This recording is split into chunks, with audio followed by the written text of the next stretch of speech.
안녕하세요 여러분. 핵심 뉴스만 전해드리는 지인입니다. 구독과 좋아요는 제작자에게 큰 힘이 됩니다. 겨울은 겨울인가 봅니다. 날씨가 정말 춥네요. 12월 22일 기준 별일도 없고 뭔가 조용한 하루였습니다. 그러나 주가는 급락했고 아무리 찾아봐도 장중에 별 이유는 발견되지 않았습니다. 그래도 몇몇 정보를 취합해보자면 영국발 변종 코로나 바이러스가 활개를 치고 있으며 차이 실험 물량이 나오고 있고 외인이 빠져나가고 있습니다 정도일 뿐입니다. 이런 얘기들은 코에 걸면 코걸이고 귀에 걸면 귀걸이기 때문에 제 투자 방향에는 그다지 고려되지는 않습니다. 다만 이런 하락장에서 꼭 확인할 수 있는 게 있습니다. 바로 정말로 괜찮은 주식을 확인하는 것입니다. 사실 대부분의 종목이 하락했기 때문에 이런 예측은 조금 무의미할 수도 있습니다.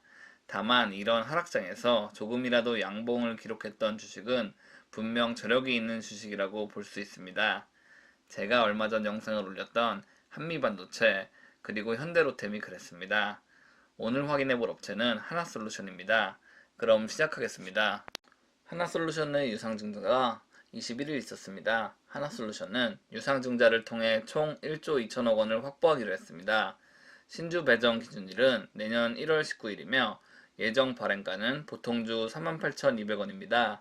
그리고 1조 2천억 원 가운데 1조 원의 금액을 태양광 사업에 투자할 예정입니다.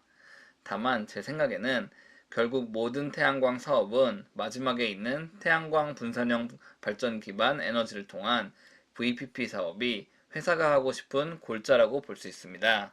VPP란 분산형 발전을 효율적으로 운영해 전력을 공급할 수 있는 시스템을 뜻합니다. 한국은 인구가 밀집되어 있기 때문에 대규모 발전소 하나만 들어서면 그 지역은 문제가 없습니다.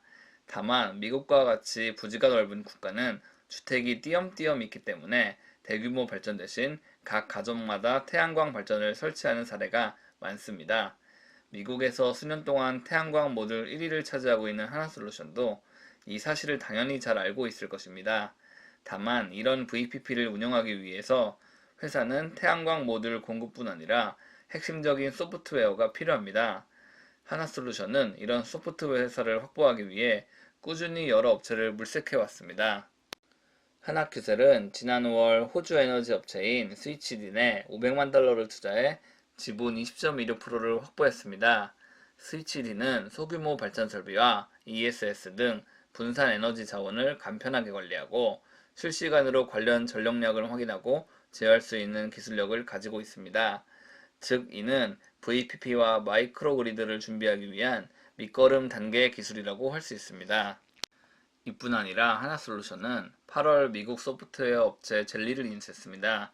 이 회사는 ESS 관련 소프트웨어를 개발하고 있는 것으로 알려졌습니다. 한 업체만으로 기술력을 확보하기에는 부족하다고 생각했는지, 그렇지 않으면 호주 업체는 호주에서 활약하고 미국 업체는 미국 시장을 공략하기 위해 이런 선택을 했는지 명확하게 이를 파악할 수는 없습니다. 다만 하나솔루션은 빠른 시일 내에 VPP 시장에 진출할 거라는 얘기입니다. VPP 사업에 대한 명확한 시장 규모가 아직도 산출되지 않았습니다. 어느 리서치 업체는 전 세계 시장의 5조 원이라고 말하기도 하고 누구는 6조 원이라고 말하기도 합니다. 다만 아직까지 이 시장에서는 독점적인 시장 지배자가 없다는 것이 가장 큰 메리트라고 볼 수 있습니다. 이젠 테슬라에 대해 알아보겠습니다.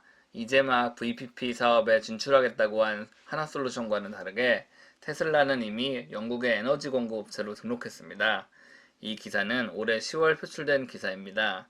테슬라는 테슬라 에너지 플랜 설비로 연간 8,000kWh를 공급할 예정이며 VPP를 통해 최대 75%의 절감 효과를 제공할 것이라고 밝혔습니다. 이뿐 아니라 파워월 장비와 태양광 발전 시스템으로 테슬라 차량을 소유한 사람들에게 낮은 전기요금을 제공할 것이라는 매력적인 제시안도 선보였습니다. 말 그대로 테슬라가 자동차, 태양광, VPP까지 모든 사업을 책임진다고 하는 것입니다. 태양광 모듈만 공급하고 있는 하나솔루션과 비교해서 분명 이는 테슬라의 우위라고 보여줍니다. 하지만 이럴 때 하나솔루션이 압도적인 태양광 모듈 기술과 VPP 기술을 선보인다면 치열한 시장에서 충분히 살아남을 수 있다고 생각합니다. 테슬라와 하나솔루션의 경쟁이 처음으로 발생하는 것은 호주입니다. 테슬라는 지난 2018년 호주 정부와 계약해 호주 5만 가구에 태양광 발전을 공급하고 이를 통해 VPP 사업을 이행하겠다고 밝혔습니다. 이 프로젝트는 2022년에 완공되는 것으로 알려져 있습니다.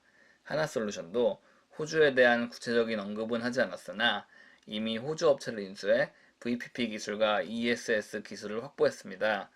게다가 호주에서 하나솔루션은 5년 연속 태양광 톱 브랜드로 선정되기도 했습니다. 즉 태양광 브랜드에 대한 이미지와 기술력만으로 봤을 때는 테슬라보다 우위에 있다고 볼 수 있습니다. 제가 VPP에 대해서만 강조했지만 하나솔루션은 태양광 모듈에 대한 혁신에도 게을리하지 않고 있습니다. 이 같은 집중 투자는 마치 우리가 태양광 넘버원이라는 것을 끊임없이 과시하는 듯합니다. 제가 알고 있기론 태양광 발전을 이용한 VPP 사업은 국내에서 추진되지 않는 것으로 알고 있습니다. 아직 국내에선 VPP에 대한 법이 정착이 완료되지 않았기 때문입니다. 그리고 해외에서 활약할 때는 분명 하나솔루션의 브랜드 인지도와 모듈 공급량이 많은 곳에서 첫 VPP 사업을 벌일 것으로 예상됩니다. 즉 미국이나 호주, 독일 등에서 먼저 VPP 사업이 실행될 것 같네요. 오늘은 하나솔루션의 앞으로의 계획에 대해 파악해봤습니다. 사실 회사가 수소에 대한 언급도 하고 있긴 하지만 확실히 하나솔루션은 타 업체에 비해 수소 관련 사업이 다소 떨어져 있습니다. 다만 의외로 하나솔루션의 주가가 뛰는 순간은 수소 사업이 구체화되는 순간일지도 모르겠습니다. 하나솔루션의 태양광 사업을 의심하는 사람은 거의 없고 수소 사업에 대해 의심하는 사람은 아직도 많기 때문입니다. 지금까지 핵심 정보만 전해드리는 진이었습니다. 감사합니다.